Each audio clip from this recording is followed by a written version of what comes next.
Well, thank you for being interested in governance. Welcome to this session. Anita, Kimber from EY. I lead our focus on FinTech strategy and other bits and pieces at EY. Now, there hasn't been a panel on FinTech boards for the 10 years that IFGS has been running, and that many of us will have been coming to IFGS. And why is that? I think it's representative of the growth of the industry and the fact we've been focused on innovation, on scaling, on all of those things. But for those of us who were here this morning, we heard about the Unicorn Council. We heard about the fact that FinTech is a mature industry. We're either producing large FinTechs, we want to produce even larger FinTechs, and those who are scaling have that vision.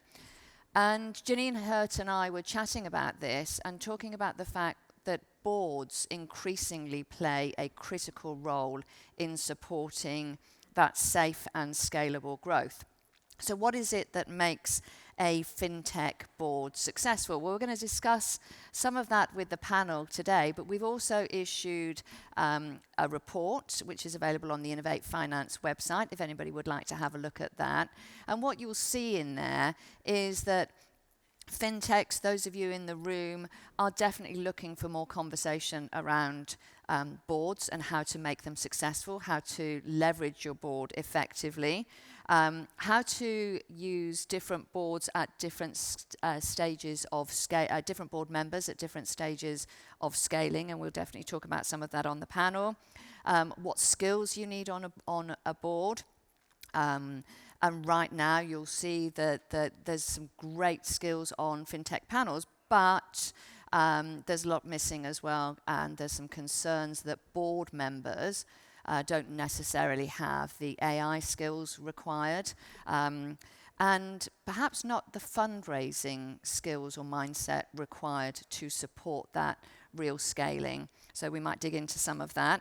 And of course, we may touch on diversity, and no new news here, sadly. It's financial services, it's technology, so we have one in five of the top FinTech boards with 20% female representation, and lots of male only FinTech boards. So we have today with us a FinTech board member, a FinTech founder. We have an academic. We have a serial board member, and we have the head of one of the industry's leading institutes. So I will let you decide who's who, and I will introduce them as I come along. So I'm going to start with the serial board member, Gillian Camm, who thinks I'm making her sound like a serial killer. But she's not. Gillian Camm, long-term non-executive director, renowned in the industry, and also the author of Board Talk. So very relevant. So Gillian, thank you. You were part of the panel, the advisory panel around this research. So you've been intimately involved in looking at what makes a successful FinTech board. What surprised you? What were the key insights for you as you reviewed the research and talked to the FinTechs? I guess what I was really gratified to see was how seriously you guys are taking building your boards. And also, and this shouldn't surprise me, but how very creative you're being around getting information to the board, about the kind of conversations you're having, because lots of traditional boards find themselves on sets of tram lines, and it's quite difficult to get off. But you guys are used to disrupting things and looking at things in a different way, and it was great to see what you're doing. And I truly believe that you've got things that you can teach non-executives and boards elsewhere. The key thing I'd leave with you is, where are you going to get the right board members for the future? And I'm a big fan of encouraging younger board members. You're going to need to change your board members at different times as you grow through the different cycles. So really exciting research. Great to see the creative stuff that's been going on. Fantastic, thank you.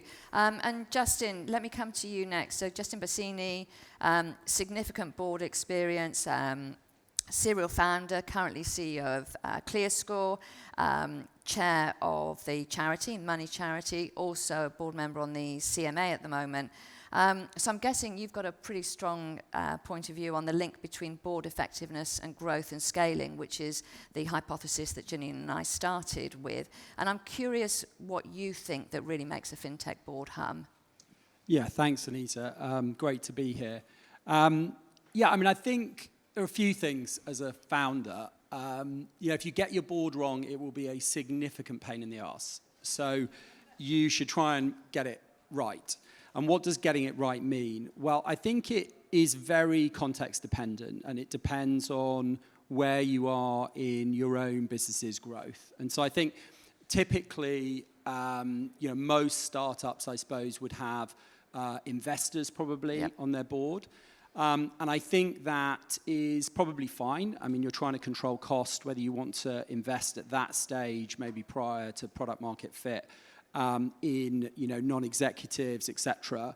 But I think if you do have that and you are starting to get a modicum of success, what's very important at that stage is to ensure that the board members, even though they're investors in your company, understand that when they're around the board table, they're acting on the fiduciary responsibility for the company, not their own parochial, investments. And if you don't get that right, you end up with basically every meeting being a sort of investor meeting rather than an actual board meeting. I think once you get that through that stage, then having independent non-execs, having much more diversity of thought is really, really important and actually necessary. And I think that then becomes much more about the management team together with the board really deeply understanding what do you want to achieve? What is the vision for the company? Really, where do you want to go? And aligning around that and making sure that your board conversations, which can often, I mean, we were talking before, can often get into the minutiae of stuff, right? It's the standard reporting and let's spend half an hour talking about business updates and whatever, rather than here are the three really important things if we're going to deliver our vision that we should be coming back to as a group. And so I think at each, and I think the report does a good job of actually laying out those different stages. And that was a really consistent theme that came out in terms of that need for boards, FinTech boards in particular, to look strategically as opposed to the operational detail. And some questions as well around are there things that we can learn from other jurisdictions, and some conversations about are they doing that better in Singapore or whatever. So clearly more of a conversation to have. Thank you. So Tracy Vegro, CEO of the Chartered Institute for Securities and Investment, and Ned at Salix Finance, a not-for-profit focused on achieving net zero, massive regulatory background in Whitehall. I'd like to start with regulation, if I may. In the report, what we found on our own research is, as you'd expect, FinTech board members tend to have a lot of focus on technology, on innovation. About half of them have a regulatory, some sort of risk and reg in their background. Do you think we're getting the focus right around risk and reg on our FinTech boards? Well, thanks, Anita, and ditto, thanks for inviting me. So I like to say I'm a reformed regulator, but actually for my sins, I still sit on the Ministry of Justice Law Tech Regulatory Response Unit. So I say about regulation, it's your friend, not your foe. And I think the more that boards get used to the fact that you can look at things like sandboxes, you can go to a regulator. I think the boards of the future need to realize how complex regulation is. As much as we try and simplify, it's not always easy. And so people can often fixate on one particular aspect of, say, I don't know, at the moment consumer duty gets an awful lot of airtime. But actually there are all sorts of things around where different regulators intersect. Having somebody who's not, as it were, sort of a newbie to regulation, but neither are they seduced by the fact that it's all about compliance. Regulation can be more innovative if we all give ourselves some opportunity, and I think for NEDs, that's a really good angle. I'd also absolutely reiterate what everybody said about the purpose, mission, and vision. in board meetings, I know it myself, I sit as a NED, so I speak from experience. Audit and risk is always sort of the one, isn't it, where we go through everything, and meetings always run out of time. And so I would really say the NED that can come in and get people to think slightly more in a, what are we not thinking about? What have we not got covered as a standing item? I have a top tip, which is make sure everybody comes to a board meeting with something that they don't know something about, and asked who does. And that's the way you then get, you're not all in groupthink, you're actually spotting the problems. The biggest corporate governance failures, and I've had to, in Whitehall in my time, deal with some really, really big ones, were all about everybody knew, but nobody asked the question. Yes. Sometimes boards are just too darn polite. And again, I think in this sector, you've got the opportunity to just be different. And I think it's fantastic. And I think the growth that is potentially achievable by just having a very different pipeline of NEDs will be good. I think we talk a lot about EDI, and it's important, but also there's other kinds of diversity. Yes. Get somebody to come in as a really consumer champion on your board, or somebody who actually is all about communication. Think about it from a completely different angle would be my sort of tips. And just experiment. And nothing has to be the same forever. Board members, non-execs, can get really exhausted. So actually go against the trend. Don't keep reappointing. Actually make a opportunity of having one non-exec role that you actually do turn out, change out more frequently. So they would be my tips. Absolutely, and that focus on customer, on the voice of the customer in the room, incredibly powerful.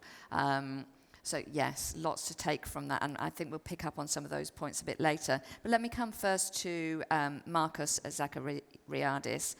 So Marcus, we've known each other for a while, leading light in academia. I think in FinTech academia, it's absolutely fair to say. Chair of the Manchester Business School, but you also pull together the academic network, bringing the power of academia to bear on supporting FinTech growth. So thank you for being here. Now, I know you've done your own research, Marcos, very data-driven, looking at and look what makes for a successful board. And you're also doing some additional research. I wonder if you can share those perspectives. Yeah, absolutely. Thanks, Anita, for having me and everybody here. It's a pleasure to be sharing some of the stuff that we do at the university. As Anita said, my background is economics. So I did my PhD at the LSE. One of the big research questions we had in economics literature in terms of innovation is how technology adoption effectively drives economic performance at the firm level, but also productivity overall, the industry and market level overall. And having said that, we truly believe that technology by itself is not necessarily kind of in a deterministic fashion the driving force for change in any given industry. There's a lot of other parameters that we need to look into. And when it comes to firm performance, of course, you know, the composition of boards and the role of boards has been really important. There's an entire literature within management studies in organizational studies and organizational behavior speaking about boards. And I was talking to Anita just before the panel. One of the notorious professors that's written about board composition and performance is Andrew Pettigrew, who's now I think retired professor at the University of Oxford, and others kind of followed up after him. There's two other similar professors, Dan Forbes and Francis Milliken from New York University. Now, what the research has told us so far in terms of composition is that the best performing kind of quote-unquote boards, according to different measures, are the ones that are getting more hands-on and involved in the strategic decision-making process, rather than just giving the thumbs up or down in the decisions that all executives kind of do, and not just in the process of shaping ideas, but also interrogating ideas at the company level and the methodologies through which these ideas kind of evolve over time, right? So that's one of the insights we have. Another really cool insight, I think, is that there's two variables driving performance in terms of board participation and strategic decision-making, is cohesiveness of the board and also the task performance, right? That each board member has been kind of assigned to, and as we heard, they kind of make sense to have different board members according to the expertise for different kind of inputs that the executives kind of need in their organization. Now, there's a lot of different kind of sub-questions you have that follow you know, through these research questions. For instance, you know, what kind of conflicts you can afford, you know, through all these people contributing at the decision strategy making process and decision-making process, which again, the literature card tells us that you should be able to afford a little bit of conflict, and it's being geared as kind of a healthy conflict between board members. Now, when it comes to FinTech, we are trying to leverage these existing resets and understand how, compiling boards at the FinTech level kind of will lead to a more successful FinTech according to different measures. And what we're trying to do at the universities with one of my PhD students and another professor now collaborating with the University of Cambridge is trying to understand, through a kind of large data set we have of 1,600 FinTechs, and we have detailed information of all the board members, but also the co-founding team and the investors team, trying to understand the complementarities between these three and how these play out. Because as you said, you might have board members with different incentives. If you have board members that come from the funding side, other VCs or business angels, so on and so forth, but also board members that do not have economic incentives necessarily. So we want to create a network analysis to understand how these complementarities play out. And one of the things that obviously the report by Y that Anita mentioned is how the board composition could change over time based on the needs, but also how the financing can also influence board composition, and that might create some path dependencies, right? So we want to be able to do a kind of more sophisticated, quote unquote, network analysis and try and map these out and how that will have an effect on board performance. Thank you, Sorry and we look forward to that. And one of the things that we are absolutely sure about is that this is the start of a conversation. So anybody who's interested in the makeup of your board, what additional research we should be doing, how we share knowledge and insight, we absolutely would welcome that. And Gillian, I wonder if you wanted to pick up on some of those points, because clearly you're passionate about, in your book, the makeup of boards, how you recruit people, at what time, with what skills. Exactly. And I think one of the key things is the kind of conversations that you're having in the boardroom and outside of the boardroom. And everybody here has alluded to the importance of strategy. Orchestrating a strategic conversation when you're usually relatively short of time, making sure that you really zero in on the things that matter, mean get a great chair. The chair is really a pivotal role for the success of a board. And there's some really particular skills about being a chair. So orchestrating those conversations, but making sure that you're linking into stakeholders outside the organisation, inside the organisation. And as the organisation gets bigger, make sure that your board is tuned into what's happening out there. Now, that's a bit of a paradox, because sometimes people think non-execs are interfering, and providing you don't allow yourself to get got by some lobbying, but you just listen to the issues and take them back and reflect them in the boardroom. Because, as Tracy alluded to, an awful lot of corporate scandals and things that go wrong, not only was it well known in the organisation, but actually somehow or other the board were aware as well. And it's about surfacing those things and talking about them. And Justin, I mean, some critical success factors, and they all sound so simple, don't they? But when you're scaling a business and you're running at 1,000,000 miles an hour, how do you get from that position where you've got a couple of investors, you need to scale your board, and you need everybody facing in the right direction? How do you actually make that work? Well, it's not easy, but I think there is more. I mean, actually, the report, some of the research that's out there, I mean, I think it is worth CEOs, founders, doing a little bit of work to be a bit more thoughtful about how they want boards to. I think far too often boards just get formed and everybody sort of thinks, oh, this is the way that we're going to operate. And there's a sort of set way of operating. And the investors turn up and you say, oh, well, there should be a bit of an agenda and some minutes, and probably we should produce some metrics and da-da-da. And it's all assumptions. And that really is the role of the chair, which is somebody who is super thoughtful, who can actually go, no, let's have a conversation about how we want as a team to work together. Where do we want to be spending our time? What do we want to be talking about? And then holding everybody on the board to account. Yeah. So, it is not a given that board members read the packs before they turn up. I mean, it is the truth. We all know it, right? And so you're publishing these massive documents, and then people are sort of like not really going through it. And a lot of investor directors are sitting on 20 boards, right, or 10 boards, and they just don't have time to go through it. So again, what you need there is a chair, or if you don't have the chair, you've got to find an environment where you, as a CEO or founder, can have those conversations, where you say, well, okay, I expect you to have read the stuff before we go in. And that, what that allows, so I'll give you a great, we had a board effectiveness review maybe about a year ago, and our board was pretty split, difficult. It's in a much better position now. And one of the things we did was we stopped publishing PowerPoint decks. Now, I love PowerPoint decks. The company runs off PowerPoint decks. But for the board, what we would do is we would say, okay, we're going to talk about this strategic direction. We would spend 58 minutes of the 60 going through the PowerPoint deck, and then 2 minutes, any questions. Now what we do is we say, we've got an hour, the exec will come along, we'll spend 5 minutes with the key bullet points, and then we just shut up. And the guy who came in to do our board effectiveness, he said, just let the silence go. And you just sit there, and you expect your board members to actually come with thinking. And I think those disciplines are very, very important. And it's interesting what you say, just as an aside, with the amount of boards that people are sitting on, and certainly in our own research, we see a massive difference between what happens in the UK and perhaps what happens, and you'll have seen this, Tracy, on mainland Europe, where people do a lot less, but a different conversation for a different day. I'd like to get specific, if I may, for a second, because we've talked about strategy, we've talked about the way the board works. One of the things we found interesting as we spoke to fintechs was around ESG.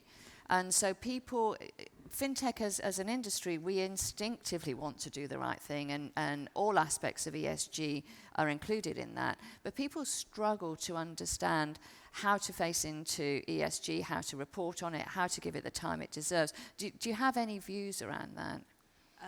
Well, I do.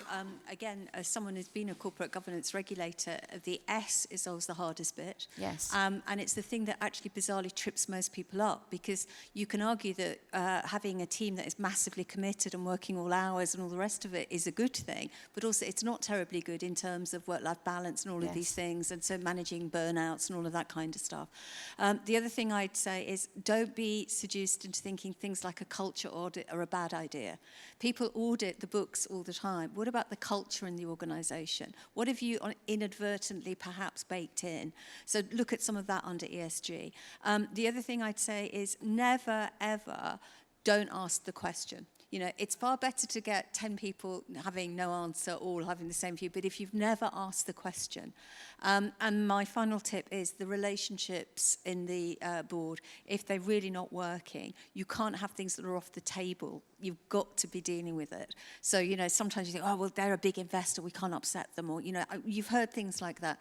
If it's all going to fall apart, better it's sort of you agree to part friends, and you do that sooner rather than later. So ESG is as much about the internal culture as about the image that the company is sending. As we all know from greenwashing and various energy things I've been involved in when I was still in Whitehall, it's never good to have a look that says one thing does another. And I'd like to pick up on the, because I think that your point links to what Marcus was saying earlier about that ability to manage conflict. But before I do that, just a quick point around the culture audit, which is a lovely phrase. On some previous research that we did around diversity in fintech, one of the statistics that I just loved was how many men thought that they were a diverse and open organisation versus how many women thought they were a diverse and open organisation, and those were polls. I mean, seriously, polls apart. So having that culture audit, I think, is a really interesting one. But Marcus, picking up on that conflict piece and just finishing with that, if we may, any additional insights on how people lean into dealing with conflict effectively from your research? Yeah, well, we haven't come up with the results yet, but what can I say in terms of the diversity? You know, in one of the things that I think FinTech is a really kind of interesting case study to study board composition is that, you know, is quite contextual. So these context-specific kind of industry, you need expertise in financial services to be able to operate in that particular domain. Also, you need regulatory expertise. That's another kind of level of expertise and complexity. And then you need technological expertise and complexity. So having a diverse board, I think, is super important. Now, the understanding between board members and what are the different roles, and also how and where these different kinds of expertises kind of meet, I think that's where it points to what the research up to far calls cohesiveness, right? And being able to understand one another and work together to influence strategy. But perhaps I want to add another layer, which is the layer of values that connects to ESG. Maybe you don't necessarily want to have conflict in everything. And I think as an organization, if you identify the kind of abstract values that want to drive your products and your services and your interaction with clients, that might be the level of abstraction that you need to really establish cohesiveness around the board. So I think, thank you. I think not having conflict in everything is probably something that Anne Bowden may have some views on. So we don't want to hold her up from coming on stage. Thank you very much to my panel members, and encourage you to have a look on the Innovate Finance site for the research. Thank you.